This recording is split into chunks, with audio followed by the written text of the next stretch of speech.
Morning everybody, happy Friday to you. Hope this live video comes in a little bit better than the last couple I did. We got better reception here, so it should come in pretty decent. Had a couple questions yesterday about discounts on footage and all that kind of stuff. Again, this is my opinion. I don't think you should ever go down on your price per foot. For those guys that price by the foot, which most of us do, the thing is, once you lower the actual price per foot for one customer, no matter what kind of deal you're giving them, if it's, they're paying cash or whatever, so you're going to go 50 cents less a foot, so on, that customer is going to go across the street later and tell that other person what the price per foot was. So that other person now expects that lower price. Okay, never ever lower your price as far as the price per foot. Keep it the same, but offer them some sort of discount on the final invoice, so that way that person, when he goes across the street, tells them the price per foot. Their discount is based on their footage, what they're doing, if they're paying cash. Now we got two jobs here this morning. This is fantastic. Kind of a little situation here. We did a job this spring down around the corner, Beaver Creek slate, beautiful. We put a little $6 yard sign down.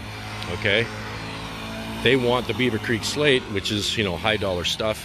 This guy just wanted something rolled, stamped. We convinced him to do a fractured quartz, which is a really nice texture. Didn't really give him so much of a deal, but told both of them, since we're here together, we don't have to move, we don't have to drive across town to go to another job.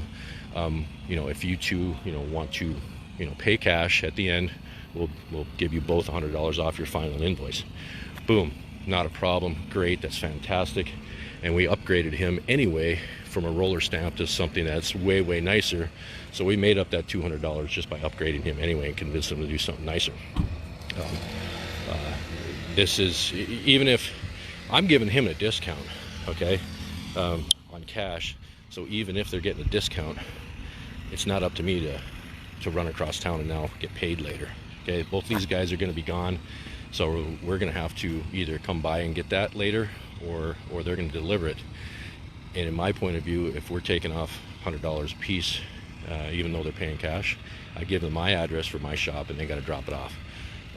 They're the ones getting a deal, so I shouldn't have to spend an hour at 6 o'clock later away from my family, driving across town, pick that up, go back. They're getting quick. It's going to be a Beaver Creek slate. These are both four color deals here. This one over here is going to have some grays with some blacks and some russet. You can see the roof is really black, so we're going to throw some deep charcoal in there along with the russet color, which is like a maroon, to match some of their bricks.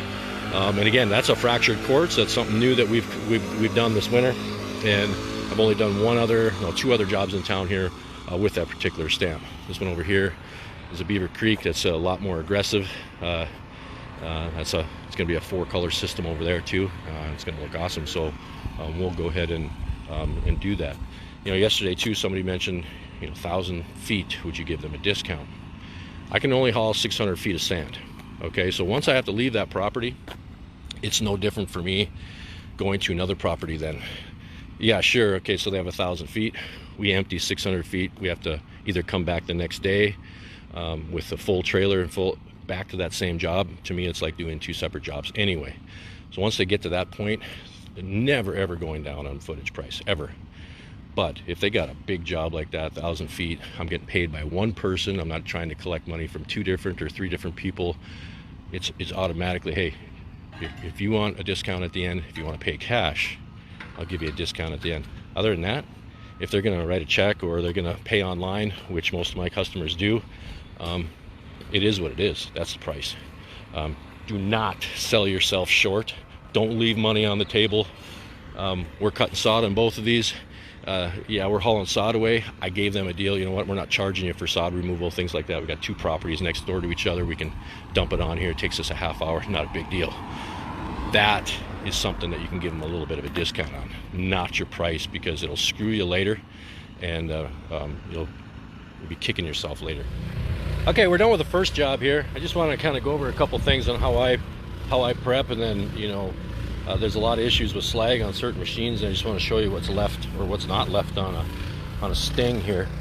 So we finished that property across the street. It was an hour and 45 minutes. It's like 230 feet, and I'll show you that in a second. It looks great. This is our trench with our bed edger, okay? It's an easy trench. It's Bed Scraper by Easy Trench. I went through this before. The blade is a lot narrower than the big bed edger. This runs at about 7.5, 8 inches. Okay, so it's really the size of the curb itself. So when I lay that in there, there's no gaps on either side. It's pretty much, that line is my paint line now, so that's what I'm laying it in. It's set as shallow as I can get it, so that's down into the, you know, onto the dirt, maybe an inch. Okay, sometimes even less, depending on what you're doing. Sock cutters are going to go a little bit deeper. The big bed edgers are going to have a wider trench. They're heavier. Pros and cons to all that stuff. Okay, but a lot of times when I lay my curb in a trench like this, people will say, well, you never prepped it, because it looks like there's no trench at all because the curb takes up that whole trench. We do actually run a bed edger on this, so we can lay that on the dirt, but it's not so deep that it buries the curb. They're paying a lot of money on this job here for a curb, and I don't want it, you know, sitting 2.5 inches deep to where you're not seeing that. Okay, so having a skinny trench like that, combined with the Sting having, you know, skids on the bottom that prevents slag and all those things. I'll show you next door. We just got done. There really isn't any slag. There's nothing to clean up at all. Okay, so this is going to be a Beaver Creek, so this is going to be really aggressive and really cool. But this quartz, fractured quartz that we do, I'm going to try to run and not trip. And this is a new stamp this year. Very simple. This is 4 colors. Again, I was explaining before. You can kind of see, you know, it's pretty dark now. This has been sealed already, okay, because we're sealing everything right away. There's 4 colors in this. There's a storm gray as our base. We got deep charcoal. We got a little splash of russet, and then we, you know, the color of the mix is going to be light. But take a look at what's left here. Nothing's been cleaned here, okay? I mean, we got a couple little nuggets in the grass. That's just from throwing it. But next to the curb, man, you can walk around this whole island. There's the 3 inches of slag or 4 inches of slag, like some of the machines that are out there that you got to clean up at the end of the job. That's not something that we got to do. Now, the great thing is, you know, the skinny trench like that helps a little bit from that going out, but most of that is from, you know, just having skids on that machine that prevent it from happening. Really cool, nice lines. You got a little bit of splash of russet in there. Hopefully you can see that, like they're bricks. And then there's a lot of deep charcoal over the top. You know, everything is really dark. There's a bunch in the back we haven't sealed yet. We're letting that kind of dry out, letting the burn paint thinner dry, and then we'll seal that. But that was about 231 feet. Yes, we got a 5-man crew today, you know, so it's really, really nice having the extra guys on the ground. That was 1 hour and 45 minutes. 4 colors. That's a good gig. That's $12 a foot stuff. So we're going to head right across the street now. We're going to go ahead and do this one. That's Beaver Creek. That's going to be 4 colors also, but it's going to be a lot more aggressive. You know, and as I explained before, these 2 are cash jobs, and we gave them a little bit of a cash discount, but the footage price is the same. Okay, this will be the last one. So across the street, we had 230 over there. What we call a fractured quartz. We finished this one just now. It's about 11:30. We did about 360 feet. We did get here about 7 o'clock. We had some prep and things like that, so it did take us about 4.5 hours. Really long lines. This is going to be really cool. It's going to be really... Man, that kid about ran me over. It's going to be really cool when this all cures out and dries and they get the rock in. 4 colors, light gray, storm gray, we had some deep charcoal, and we threw in a color called Kalina Tan, which is the same color as those bricks. So if you can see it way in the distance, hopefully you can see the colors, but you got some brown streaks in there and things like that. That'll help show on the house. Long lines, same drainage. We still put our drains in to make sure that all drains away. I see I got to pick up a water bottle back here, but yep, all finished. 360 feet. The guys are going to do another 160 footer just on regular dirt, and lots of fun. 5 guys. This does not seem like work. I mean, there is no, and all of us say it, there's no job like curbing, no money like curbing money, and it doesn't even seem like work. We have a really good time.